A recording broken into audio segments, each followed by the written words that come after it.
Hello again, my name is Mackenzie Dunn. I go to the University of Northern Iowa. I'm studying to become a teacher and I am getting a minor in special education. So first, I want to talk about the 5 important points about vocabulary instruction for young children. You have morphological awareness, which is the recognition, understanding, and use of the smallest meaningful parts of words, and it contributes to word reading, but also contributes to reading comprehension and vocabulary skills. Suffixes are important for young children. Suffixes can be either inflectional, which is walk to walked, or derivational, which is teach to teacher. Sight words does not mean these words are learned solely by sight. Sight words are bank or store of automatically known words, where the set of words spelling provides immediate access to its pronunciation and meaning. Knowing every letter sound match will not assist readers unless they also use meaning to confirm that the decoding attempt was correct. What this means is that they need to know the meaning of the word and not just how to say or spell the word. And then syllable awareness facilitates the ability to finger point to words in familiar text, which is necessary to build an early reading vocabulary.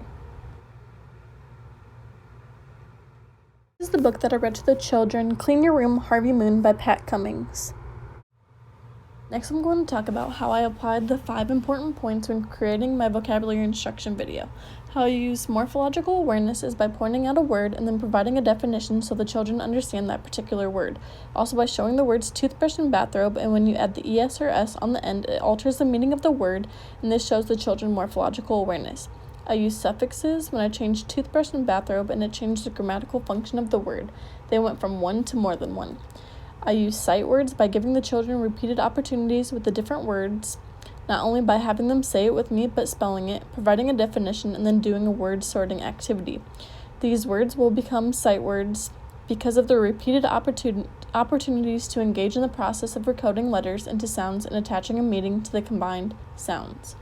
Meaning of words, how I used it was by looking more closely at a word that had an es ending and providing a definition of the word so that children look at a word and also know its meaning. How I use syllable awareness is when saying a word, I broke it down with syllables and had them point to each part of the word. I'm going to explain the concept of an ostensive vocabulary learning environment. Contextual information is provided to a word either linguistically or extra-linguistically. To develop a representation of a new word, children use various tools to draw on information from the linguistic and extra-linguistic context in which the word is embedded. An example would be if you're pointing at a bird, the extra-linguistic cues are pointing, and the linguistic cues are the word beak. If children already know the term bird, then you can add a novel word beak and say, "See the bird? Look at the beak." Parents, what I want you to do is provide your children with hands-on vocabulary learning environments relevant to the video, particularly focusing on words that have an es ending. 2 activities that you could do with your child. The first one on the left is you choose an s or es to form plural, so it works on es endings as well as adds a new concept, the s. And then the second one on the right is called a word sorts, so words ending in es and words that do not end in es, and you put them in the different columns, and then you have your child explain why they put the different pictures in each column.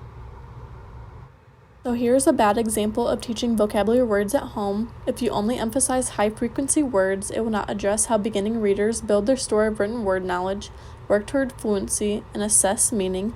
For example, if you say the word come to a child and have them say and spell the word and then move on to another word right after, they will not remember the word in a couple of days. Children need many opportunities with a new word. You cannot spell and say a word a couple times and then move on. They need a lot of experiences before the word becomes automatic or a sight word. Practice makes perfect.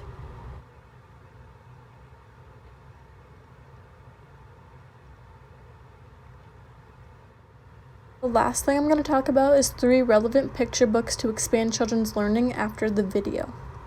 So the first picture book we are going to look at is The Tiny Seed by Eric Carle, who is the author and illustrator of this book. The publisher is Crowell, and it was published in 1970.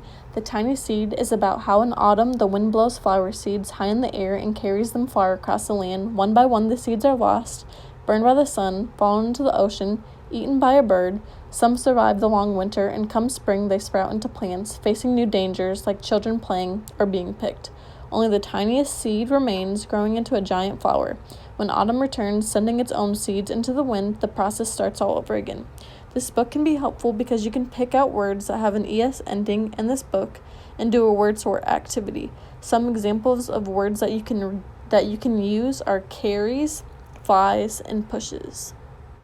Second picture book we are going to look at is Hey, That's My Monster. Its author is Amanda Knoll, illustrator is Howard McWilliam, its publisher is Flashlight Press, and its publishing date was 2009.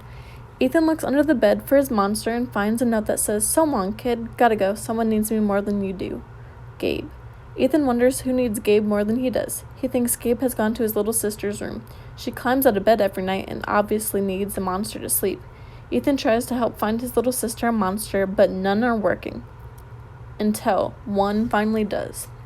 For this book, you could also do a word sorting activity with the ES endings, and you could use some of the words like tentacles, games, and toes.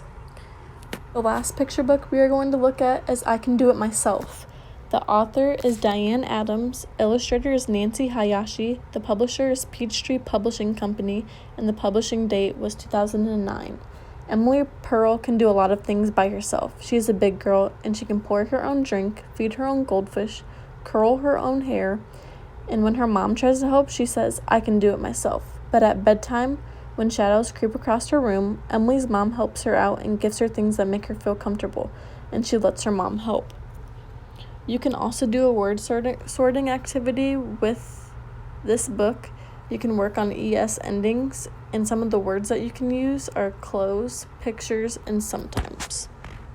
And then here is a list of the different references that I used between the picture books and then the articles that I also read over that you can take a look at.